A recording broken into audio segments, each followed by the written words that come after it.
ব্যাপার না, এটা আলটিমেটলি ক্রিকেট বোর্ডে যারাই আসবে বা যারাই ভোট দিবে ক্রিকেট কালচার হওয়া উচিত আর ক্রিকেট নিয়ে চিন্তা করা উচিত, তাহলে এগুলো অভিযোগ সরে যাবে। দেখেন আলটিমেটলি উইথড্র করে এটা আপনার কন্ট্রোলে না, যারা উইথড্র করেছে হয়তো অনেক কারণে করেছে, এটা টেকনিক্যাল পয়েন্ট আমি হয়তো বলতে পারবো না। বাট যেটা বললেন তামিম ইকবাল হোক, ফারুক আহমেদ হোক, আমিনুল ইসলাম বুলবুল হোক, জাভেদ ওমর হোক, আমরা যারা ক্রিকেটের সঙ্গে সংযুক্ত লম্বা সময় সংযুক্ত ছিলাম, তারা যদি হয়তো আসে হয়তো পলিসি মেকিংয়ের কাছে অনেক ইম্পর্টেন্ট হবে। বাট যারা ক্লাব নিয়ে কাজ করে তারাও খুব ইম্পর্টেন্ট, কারণ তারাও তাদের স্যাক্রিফাইস করে এই জায়গাটা আসেন। বা দুজন যদি মিলিতভাবে কাজ করে তাহলে এটা আরও হেলদি হবে, আরও সুন্দর হবে।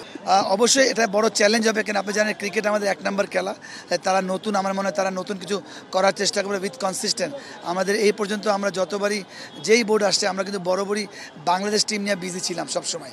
আমার বিশ্বাস এর মাধ্যমে নতুন করে আমরা একদম 10 বছর পর কী করতে চাই, যারা নতুন ডাইরেক্টর, বা 5 বছরে আমরা কী করতে চাই, এটা একদম পুরো ক্লিয়ার একটা পিকচার যদি দেয় দেশবাসীর সামনে বা আপনার মিডিয়ার সামনে, তাহলে এটা আরও হেলদি হবে, সাথে জবাবদিহি থাকবে, তাহলে আরও সুন্দর হবে।